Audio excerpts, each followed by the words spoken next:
¿A qué es muy útil que yo escriba USA y me escriba Estados Unidos de América? ¿O que yo escriba IU y me escriba Ilustrísimo, Excelentísimo Señor Don? Es decir, un texto muy largo que lo puedo abreviar solo escribiendo algunas letras. Esto lo puedes hacer con las opciones de autocorrección de Excel. Si quieres aprender a hacer este truquillo de Excel, quédate conmigo en este vídeo y aprenderás a hacerlo. Y no te olvides suscribirte a mi canal y darle a me gusta y comentarme si ya sabías este truco o no lo sabías. Si nos vamos a archivo, opciones, revisión y aquí tienes las opciones de autocorrección.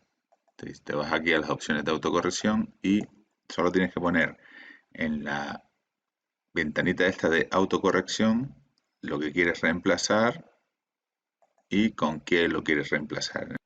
En este caso yo he puesto pues reemplazar USA, he puesto reemplazar USA con Estados Unidos de América. Si por ejemplo que yo quisiera poner reemplazar SP con España. En este caso la palabra no es tan larga, pero bueno, solo para que vean el ejemplo. Ahora le doy a agregar, le doy a aceptar, le vuelvo a dar a aceptar y entonces a partir de ahora cuando yo pongo aquí SP, pues automáticamente me cambia a España. Y esto es todo. Bueno, recuerden que tienen un montón de trucos como este en mi página, en mi canal de YouTube. Y bueno, y aquí ahora les voy a dejar unos cuantos enlaces a todos los vídeos que tienen a su alcance para poder aprender Excel de una forma perfecta.